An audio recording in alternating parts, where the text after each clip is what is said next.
Snow White.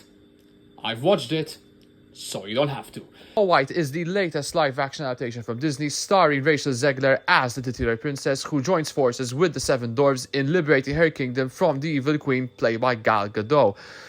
Well, some movie to open my bar YouTube channel, innit? I think in all the years I've been watching movies and television shows, I think I've never come across a movie that's got so much backlash and so much hate and so much controversy from its announcement all the way to its release, whether it's the casting choices, the dwarfs who are all CGI, the downsized premieres, Gal Gadot's pro-Israeli comments, Rachel Zegler's comments against the original. The movie felt like it was doomed on arrival, more like a poisoned apple to be fair. So my expectations were already low for this movie, but they were even lower because this movie is not my cup of tea. It's not a movie that I'm going to be rushing on opening night and be first in line to see this movie at the cinema. And also, I am not a fan of not just what Disney are doing at the moment, but also with their live action remakes. These remakes are there for one thing and one thing only: to make a shit ton of money for the sake of nostalgia. And I can count on one hand the semi-decent ones that have been released over the last couple of years. So, it's here. It's finally here. Is it as disastrous as many people are saying it is? Probably not. But is it a good movie? Hell no, it isn't. However, let's get to the things that I like first, which there aren't many. Look, if there's one thing that I can give some credit to, is that it's not entirely cut and paste. Unlike some movie that came out a couple of years ago. Yes, it mostly follows the same events as the original, since this is a reimagining, but there are a couple of changes. There's more depth added to the story and the characters' emotions, and there's a handful of original songs that come into place. Some are decent, some are catchy, others not so much.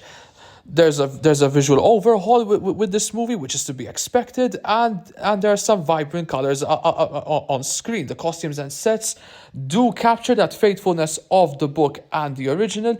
And lastly, Rachel Zegler. She may have a wig that makes her look like Lord Farquaad, but she's easily the best part of this entire movie. It's a decent performance. There are no doubts she's committed to the role, and she definitely shines in the songs. If you watch Steven Spielberg's West Side Story a couple of years ago, this comes to no surprise because she has some truly powerful vocals.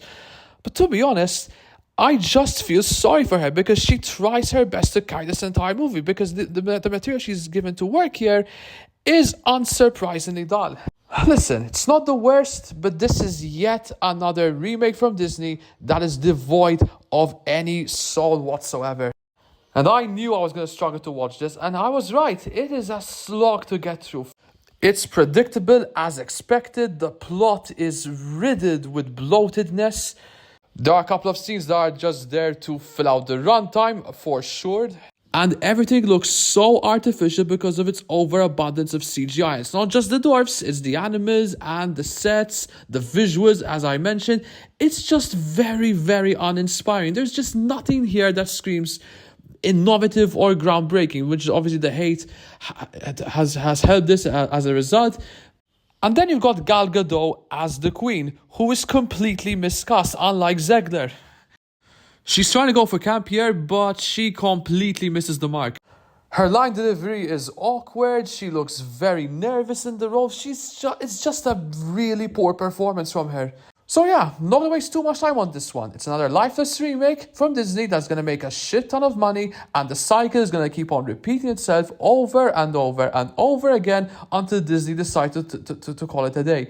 Snow White gets a 40% on the score meter. Rachel Zegler, the sets and the costumes are the only ones that get a pass here. But other than that, Lilo and Stitch is the only hope that I have with these upcoming live action remakes.